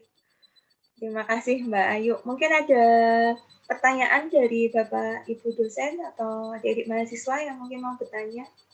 Atau mungkin malah mau, ini kan kami ada himpunan gitu ya Mbak di Teknik Kimia HMTK. Nah, siapa tahu kan nanti undang untuk kegiatan motivasi ini dari psikologi bisa juga ya untuk boleh tidak apa-apa. Dari 3GO juga bisa ini untuk diajak juga kolaborasi sama kegiatan di program kerjanya di HMTK ya, daripada karena kita semua kesulitan dialihkan ke online semua ya. Monggo dari ibu-ibu atau adik mahasiswa boleh. Bu Ani saya boleh Bu Tias, mohon izin sebentar. Mbak Ayu atau Mbak Widya? Mbak Ayu tadi ya? Mbak Ayu. Oke Mbak Ayu, terima kasih Mbak Ayu, salam kenal dari saya. Saya Iya, Bu tidak Eni. saya tidak terlalu tua kok, saya masih semuda Mbak Ayu gitu ya. Oh gitu ya. Iya, sekian puluh tahun yang lalu. Jadi Tapi begini, semangatnya tetap muda ya, Bu ya. alhamdulillah, terima kasih ini Alhamdulillah. bergabung dengan teman-teman di sini jadi semangatnya semangat muda. Terima kasih sekali. Jadi begini Mbak Ayu, untuk yang selama ini saya lihat itu memang dari sisi tadi yang disampaikan Mbak Ayu itu dari sisi manajemen organisasinya itu memang mungkin sudah solid sekali ya tempat Mbak Ayu ya. Jadi itu mungkin yang bisa nanti bisa di-share ke teman-teman juga. Jadi teman-teman harus banyak belajar dari Mbak Ayu itu tadi untuk manajemen organisasinya, kemudian untuk human relation-nya gitu ya, untuk approach ke macam-macam level sosial atau apa istilahnya gitu. Itu sepertinya akan sangat tepat sekali gitu ya untuk MBKM gitu ya. Jadi langsung terjun dan itu mungkin kami nggak bisa memberikan contoh ke mahasiswa untuk hal itu. Maksudnya nggak bisa memberikan contoh realnya gitu. Kami bisanya cuma bercerita saja untuk tentang hal itu. Jadi mohon bantuan Mbak Ayu mungkin gitu ya Bagus kayaknya kok pas sekali kalau untuk itu tadi ya untuk ke KKN ya KKN kalau ke manajemen juga bagus itu ya Bu ya. Ya, Bisa. Itu nggih. kewirausahaan kan juga Iya. butuh organisasi yang Iya. solid. Manajemen organisasinya itu yang sangat-sangat luar biasa. Salut. Dan sebetulnya ya sebetulnya Kalau ini bilang Ini ada yang bertanya Mbak Ayu. Oh iya. Oh iya, boleh. Mas satu. Mas Monggo. satu. Oh nggih, monggo Mas. Boleh Mas di-on kan Sato. Mas kameranya. Ini bukan orang Boleh Jepang on ini, Bu. kamera, on mic. Mohon maaf Bu, Iya. kalau untuk on kamera saya lagi di luar soalnya nih Bu. Oh iya. Oh gitu ya. Gelap ya Bu. Terima kasih waktunya buat Mbak Ayu, Bu Gus, dan dosen-dosen yang lain serta teman-teman. Di sini saya sangat tertarik banget sama kegiatannya Mbak Ayu. Kebetulan juga di sini kegiatannya Mbak Ayu insya Allah bermanfaat dan itu juga itu yang sedang saya lakukan Mbak. Amin ya. Mbak Ayu organisasinya di Semarang ya Mbak? Iya betul. Nah, itu untuk mengenai anak jalanannya Mbak kalau boleh tahu tadi. Iya. Yang saya ingin tanyakan kira-kira kan saya kan alhamdulillah sekarang udah jadi bagian dari lembaga Sahabat Yatim Indonesia ya Mbak. Jadi yang saya ingin tanyakan kalau semisal kita kolaborasi untuk anak-anak yang di jalanan itu yang organisasi Mbak Ayu tampung untuk bisa ikut kami, apakah bisa Mbak? Soalnya di lembaga Sahabat Yatim itu mereka mempunyai target minimal 50 anak untuk disekolahkan dan dibikin kayak seperti tahfiz Quran begitu Mbak. Jadi di Semarang itu lembaga Sahabat Yatim di Semarang itu mereka masih memerlukan banyak anak untuk disekolahkan begitu Mbak. Jadi semisal kami dari lembaga Sahabat Yatim kekurangan anak untuk kegiatan tersebut, kami bisa mengambil dari Mbak Ayu atau bagaimana Mbak? Oke, baik, saya langsung jawab ya. Terima kasih untuk Mas Sato untuk pertanyaannya. Jadi untuk lembaga MJI sendiri untuk yang anak-anak jalanan itu kita kan bekerja sama dengan Basas dan juga Santrindalan. Nah, kalau untuk dari sisi segi rohaninya itu memang yang menangani adalah dari Santrindalan di bawah pimpinan dari Gus Huda seperti itu. Nah, kami dari MJI itu mendapatkan bagian untuk mengolah atau mencuci otak lah ya dari anak-anak jalanan ini supaya mereka itu memiliki mindset yang baik, mindset yang benar seperti itu. Nah, setelah itu kita diminta untuk outputnya seperti apa ketika kita sudah merubah mindset mereka, ketika kita sudah memberikan semangat motivasi hidup yang baru bagi mereka, kita mau masukkan mereka ke dalam tadi yang saya bilang PKBM kita. Karena di MJI sendiri kan juga ada PKBM ya, kita membuka PKBM, maka kita membuat anak-anak jalanan ini yang terhenti sekolahnya baik untuk di tingkat SMP maupun SMA, kita masukkan ke dalam PKBM kita, ke paket B maupun paket C. Namun tidak hanya berhenti dari situ. Jika memang mereka sudah memiliki pendidikan yang cukup, sudah sampai di tingkat SMA levelnya, seperti itu ya, namun mereka tidak memiliki dana ataupun biaya untuk melanjutkan sekolah di perguruan tinggi, maka kita bisa membekali mereka dengan vokasi, karena dari PKPM MGE sendiri ini juga bisa kita membuka vokasi. Kita punya 5 bidang vokasi kita, yaitu di tata rias, kemudian membatik, kemudian boga, kemudian perbengkelan, dan juga untuk hidroponik seperti itu. Jadi kita sudah melengkapi mereka semua. Kalau kita berkolaborasi mungkin bisa ya Mas ya, tapi kalau untuk mengambil anak kami seperti itu, anak kami sudah kami tampung. Anak kami sudah kami tampung. Kemudian anak kami sebelum kita mengambil anak atau sebelum kita membina anak ini memang kita sudah petakan terlebih dahulu. Kita membuat seperti ini tuh tujuannya untuk apa? Jadi habis dari sini kita masukkan ke sini, kita masukkan ke sini sehingga nanti output akhirnya kita menginginkan, kita pengen banget melihat mereka menjadi orang yang sukses. Mungkin dulu kehidupan mereka banyak dihina, dicaci oleh banyak orang, keluarga dan sebagainya, mereka dibuang. Tetapi ketika mereka mengalami perubahan hidup, itulah yang menjadi kepuasan bagi kita. Kita tidak pengen terus meminta balasan dari mereka, tidak. Kita cukup puas dengan melihat kehidupan mereka menjadi lebih baik lagi. Mungkin mereka bisa menjadi big boss, mungkin mereka bisa menjadi orang-orang besar lebih dari kita semua, gitu kan. Betapa bahagianya kita bisa membantu kehidupan mereka menjadi lebih baik. Itu sih Mas. Jadi untuk runtutannya sebetulnya kita sudah ada, rule-nya kita sudah buat semua seperti itu. Nanti kalau mau berkolaborasi bisa kita berkomunikasi lebih lanjut seperti itu Mas siapa tadi ya? Mas Sato. Mas Sato, oh ya. Ya, Mbak. Gitu Mas Sato. Ya, terima kasih ya Mbak. Ya, sama-sama. Sebenarnya saya tadi ada pertanyaan juga Bu, Tias, buat Ya. Bu Eni tadi itu, karena tadi saya datangnya terlambat ya kan. Apa masih bisa dipertanyakan kembali? Boleh. Nah, ini Bu Eni. Permisi ya Bu, mau tanya kembali. Oh ke Bu Eni tadi ya tanyanya ya. Benar. Iya. Nggak apa-apa, Mas. Nggak apa-apa, boleh. Iya, sebelumnya saya minta maaf banget karena tadi datangnya terlambat juga. Soalnya ini juga saya tadi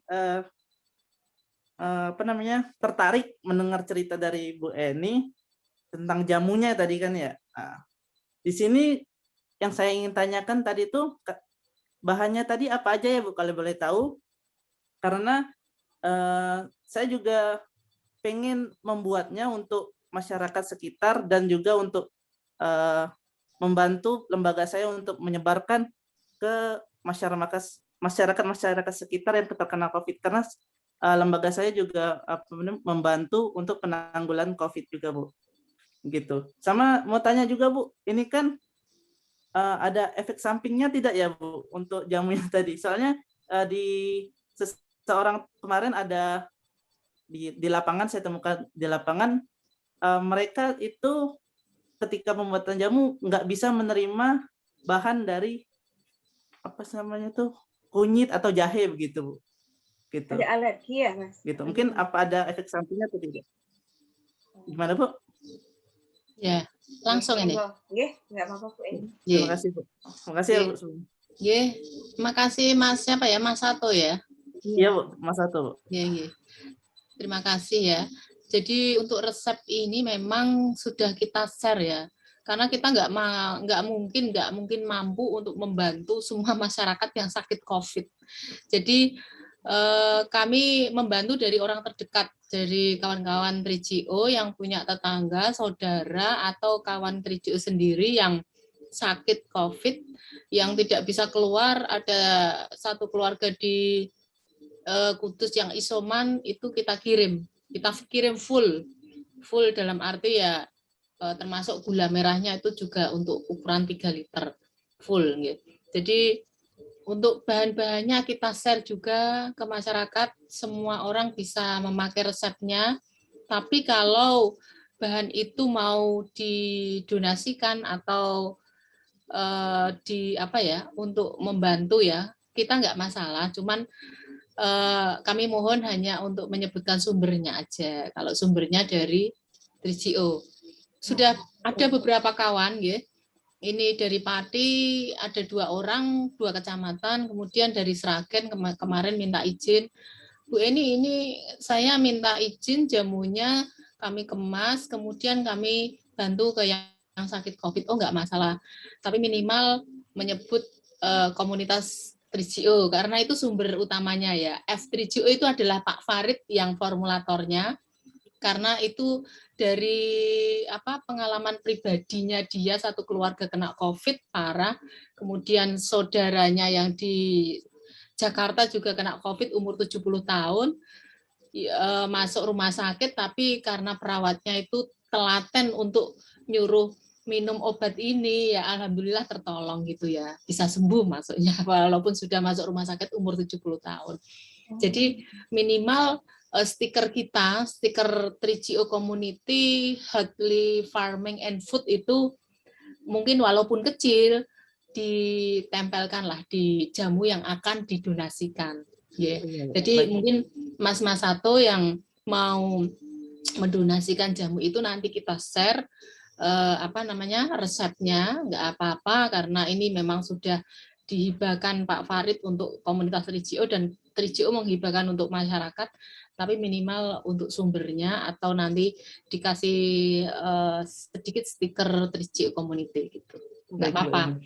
Untuk bahan resepnya sendiri ya, itu 50 gram jahe empret ya, kalau bisa jahe empret, 50 gram jahe empret, kemudian 50 gram kencur, kemudian 2 buah jeruk nipis, kemudian 2 buah pala, kemudian 3 gram lada hitam, dan 3 gram kapulaga.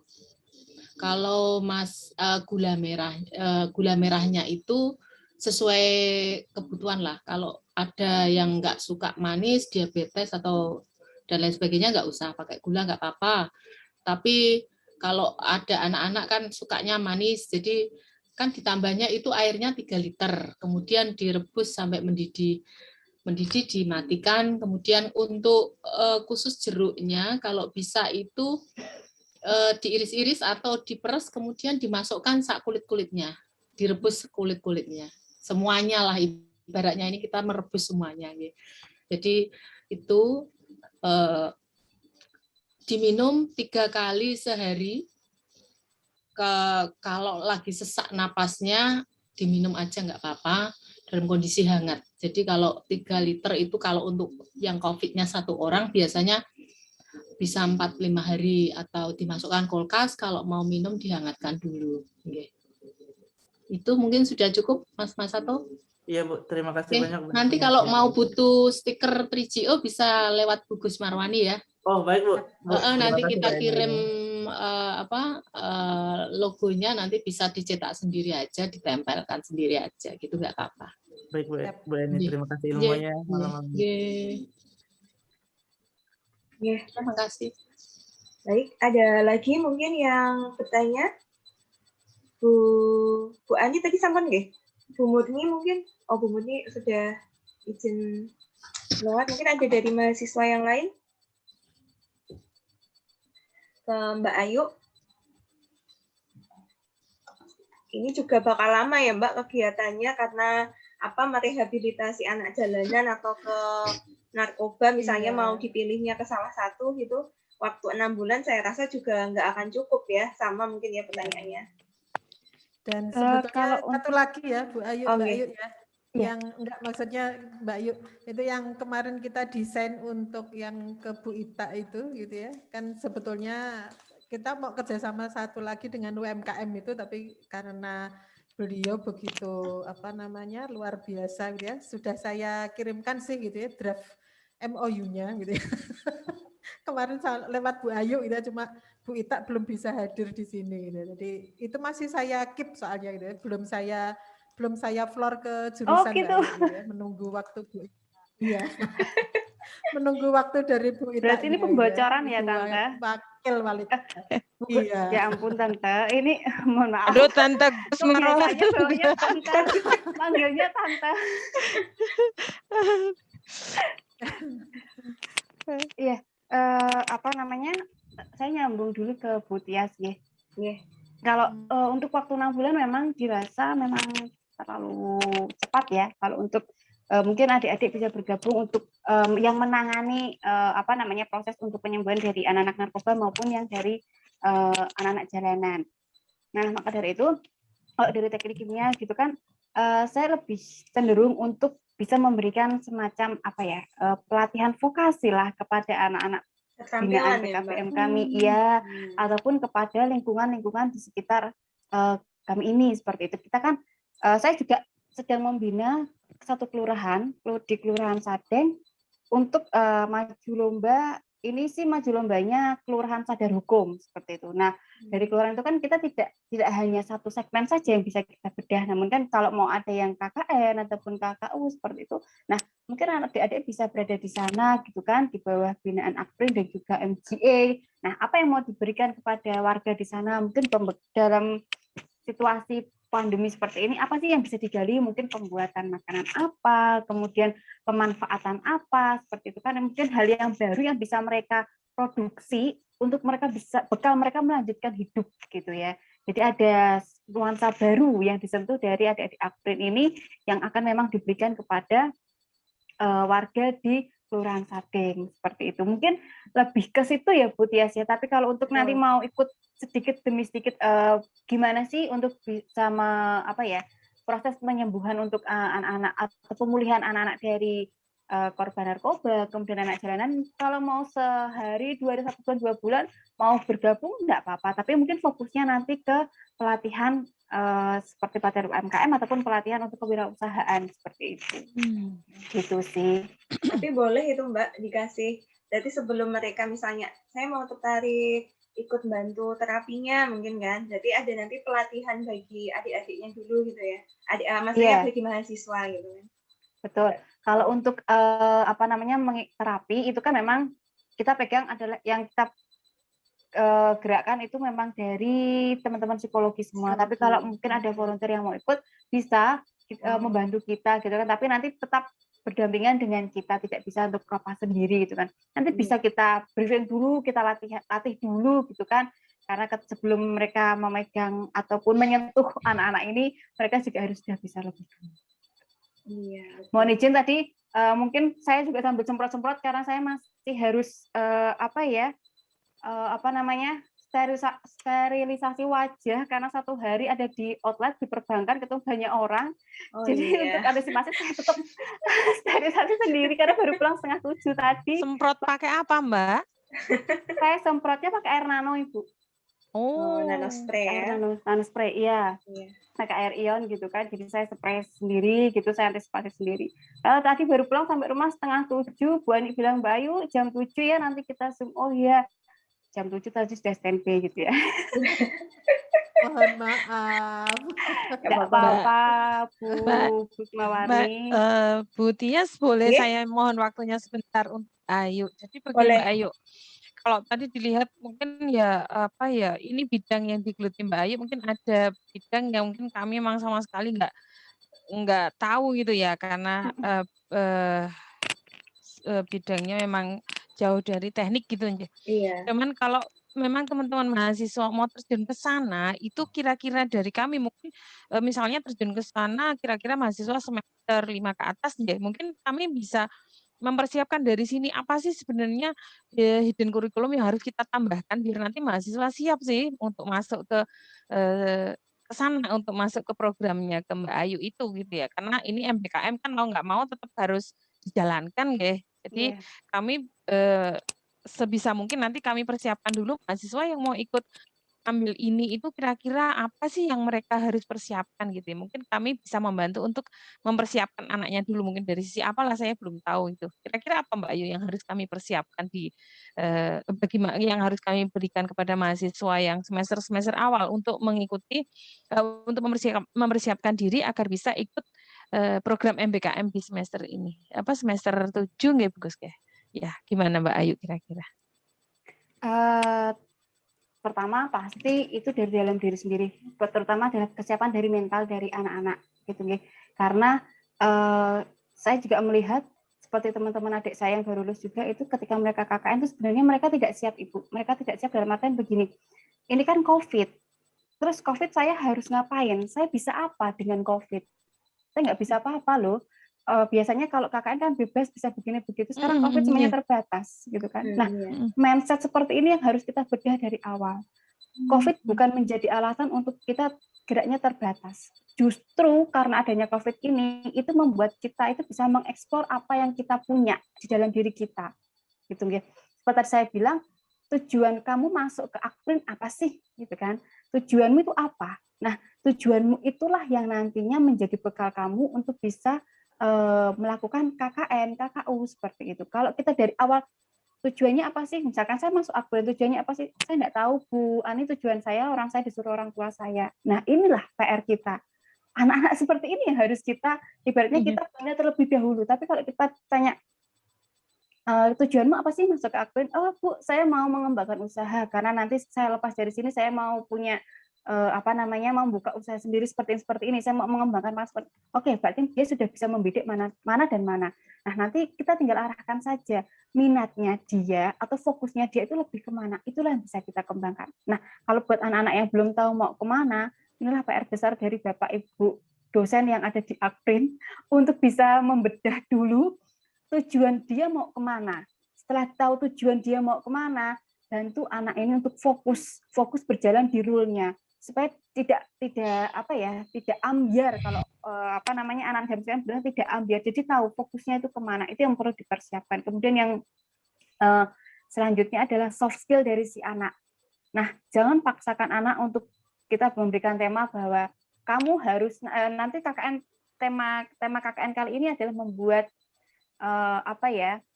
membuat tempe, inovasi tempe misalnya. Sedangkan si anak ini tidak suka tempe, anak ini inovasinya di bidang yang lain. Maka kita mungkin tidak bisa membatasi hanya inovasi tempe, tapi kita membuat inovasi makanan. Nah, dari situ kan anak-anak zaman sekarang pasti akan mengembangkan, ini makanan apa ya? Oh, mungkin tempe bisa dibuat jadi, kalau sekarang sudah ada stik tempe, mungkin nanti dibuat jadi apa ya? Minuman tempe mungkin, gitu kan? Mungkin jus tempe atau apa kayak begitu. Nah, itu mereka bisa mengolah atau mereka bisa bereksperimen dari awal. Mungkin ada teman-teman baru gitu kan, saya kemarin mengolah seperti ini, Bu, jadinya seperti ini. Nah, itu dilakukan penelitian, oh ternyata kandungannya seperti ini, oh ini ternyata baik, oh ini ternyata memiliki khasiat mungkin untuk obat apa, untuk obat herbal atau apa, malah kan itu menjadi temuan baru. Kalau menurut saya seperti itu, karena anak-anak zaman sekarang itu kalau dibilang tidak punya inovasi, justru salah. Inovasinya besar sekali, inovasinya gede sekali. Makanan apa yang ada di depan dia itu bisa dia olah menjadi olahan yang baru buat dia, buat kita semua, yang kita akan tercengang, kok iso ya makanan seperti itu jadi begitu gitu. Itu sih Bu yang mungkin perlu dipersiapkan, lebih utamanya sih seperti itu. Untuk yang lain-lainnya mungkin nanti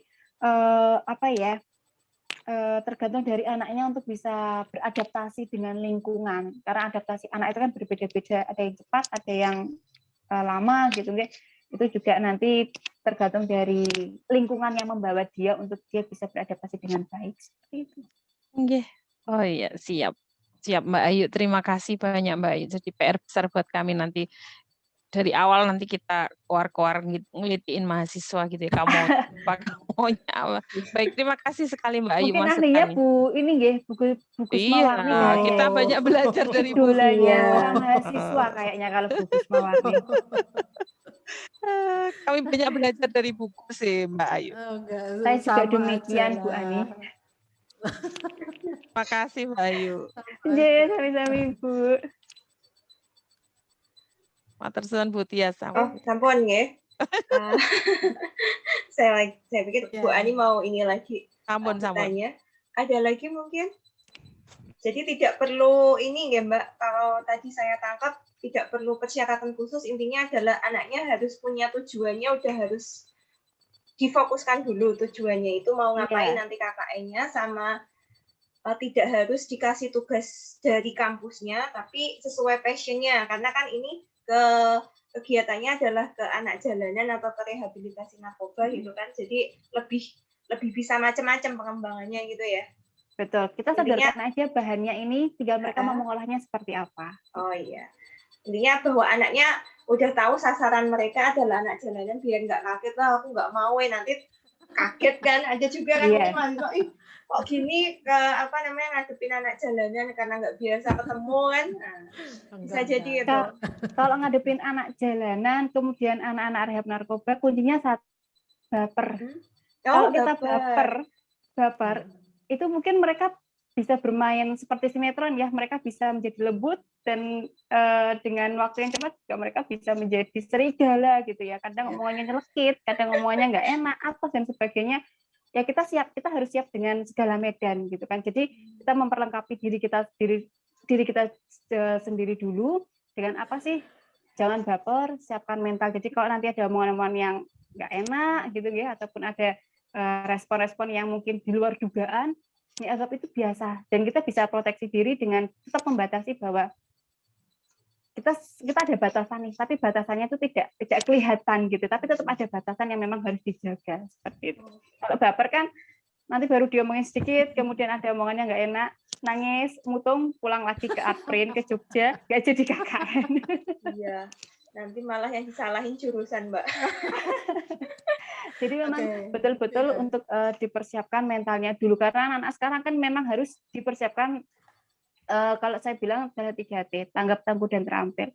Tanggap bagaimana anak ini bisa melihat situasi yang ada. Oh, situasinya begini, berarti saya harus begini. Oh, situasinya begitu, berarti saya harus mengambil solusi seperti ini. Berpikiran cepat, gitu kan. Kemudian tanggap, tangguh, dan terampil. Tangguhnya seperti apa? Oh, dengan segala medan mungkin tidak bisa yang aku pengennya di comfort zone saja deh. Oh, nggak bisa. Dan di zaman sekarang kita nggak bisa berada di zona nyaman. Kita harus out of the box. Kita harus berada di zona yang tidak nyaman. Justru dari situ kita bisa melihat bagaimana passion kita, bagaimana kita bisa berdampak atau berguna bagi orang lain. Itu tangguh. Kemudian terampil. Terampil kemungkinan ketika kita menghadapi situasi tertentu atau kesulitan tertentu, kita tidak bisa dengan normatif saja. Oh, ini harusnya begini. Tidak bisa. Karena di lapangan itu kita tidak bisa normatif saja. Bahkan kita harus memiliki pemikiran yang cepat. Oh, situasinya begini. Oh, berarti saya harus melakukan seperti ini. Oh, ini situasinya lagi genting nih. Oh, situasinya lagi panas nih. Bagaimana saya bisa mencairkan suasana untuk bisa merangkul mereka lagi seperti itu. Jadi tanggap, tangguh, dan terampil ini harus dimiliki anak-anak zaman sekarang mulai dari dini. Baik, luar biasa ini. Ini sepertinya Mbak Ayu mohon izin besok kayaknya ada kuliah tamu untuk sukses bekerja ya Bu. Oh, bisa ini. Iya, siap. Iyanya udah jadi idenya. Iya, karena kan kalau di teknik itu kan kebanyakan kan ilmunya pasti ya, Mbak. Kadang-kadang kita emang memerlukan ilmu sosial gitu kan. Masih kurang gitu pendekatan approach untuk ke manusianya itu mungkin kita yang kurang kan. Kita udah kebanyakan ngurusi sama yang udah matinya gitu kan. Baik. Justru lebih unik kalau kita dengan bergeraknya dengan sesama manusia, karena manusia itu salah satu dengan yang lainnya itu berbeda-beda dan itu unik. Uniknya itu tidak bisa kita sebutkan. Uniknya ya nanti kalau kita bisa ketemu, kita bisa bergesekan, itu unik. Nah, itu loh Bu Tias. Kalau belum bergesekan itu belum unik. Kalau menurut saya belum unik. Jadi masih biasa-biasa aja, tapi kalau sudah bergesekan, kita baru tahu, oh ternyata dia begini, oh ternyata dia harus seperti itu. Itulah uniknya di situ. Mantap gini. Kayaknya kita perlu ada satu sesi kuliah itu tadi ya Bu Gus ya. Iya, bisa. Sukses bekerja itu. Sudah ada, pokoknya kan sudah kita todong untuk sip kerjasama. Jadi aman ini. Boleh, siap dawuh dari Bapak Ibu dosen dari Aprin pokoknya. Baik. Dawuh.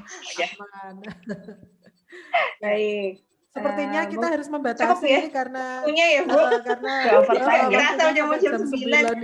Ya nanti yang teman-teman yang lainnya. Baik, sebelum kita akhiri yang untuk sesi kedua, izinkan saya untuk memberikan tanda ucapan terima kasih berupa sertifikat kepada Mbak Widya Ayu Sapitri, sudah tertampil di layar.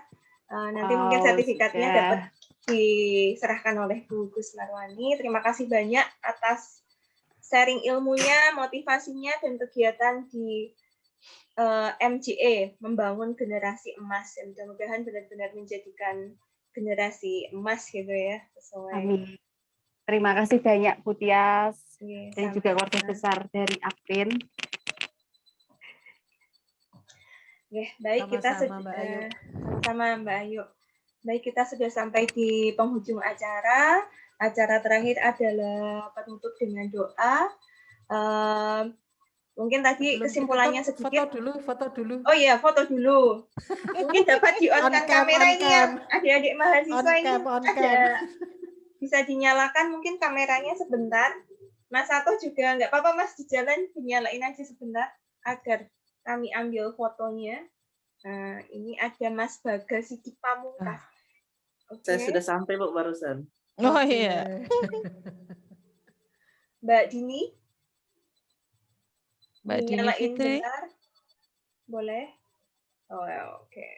Ini Mas Sato ini tak minta potong tapi kayaknya memang lagi suka gondrong ya wis. Itu karena untuk mengetahui berapa lama COVID-nya itu Bu. Oh gitu ya Bu Gus. Mbak Aili, Mas Wahyudi, Tomo. Oke, mungkin karena ada juga sinyal mungkin ya Bu. Mungkin saya ambil fotonya langsung dulu. Oke, 1, 2, 3. Ya. Saya set di grup jurusan dulu, nanti mungkin Bu Gus dapat menyerahkan dokumentasinya ke pembicara. Baik, sebelum kita akhiri, kita tutup dengan doa. Berdoa menurut keyakinan kita masing-masing. Alhamdulillah acara pada webinar seri kedua ini berjalan lancar. Mudah-mudahan dapat membawa manfaat buat kita semua. Berdoa kami persilakan. Amin. Alhamdulillah. Oke, terima kasih. Saya selaku moderator yang pada seri kedua ini mohon maaf jika banyak kesalahan. Terima kasih sekali lagi buat para narasumber, Bu Eni, Bu Retno, sama Mbak Ayu. Mudah-mudahan tidak bosan ya, dan tetap mau kalau misalnya diundang kembali oleh Teknik Kimia IAS Aktif Yogyakarta. Matur nuwun. Matur suwun Ibu, Mbak Ayu, Bu Retno. Terima kasih Bu Tias semuanya. Sama-sama. Oke, saya izin tutup meetingnya pada malam hari ini. Selamat beristirahat, jaga kesehatan, patuhi protokol kesehatan juga. Matur nuwun. Assalamualaikum. Matur suwun. Waalaikumsalam. Terima kasih semuanya. Mohon izin live dulu. Sehat selalu. Amin. Sehat Bu Gus, Bu Tias semuanya. Terima kasih.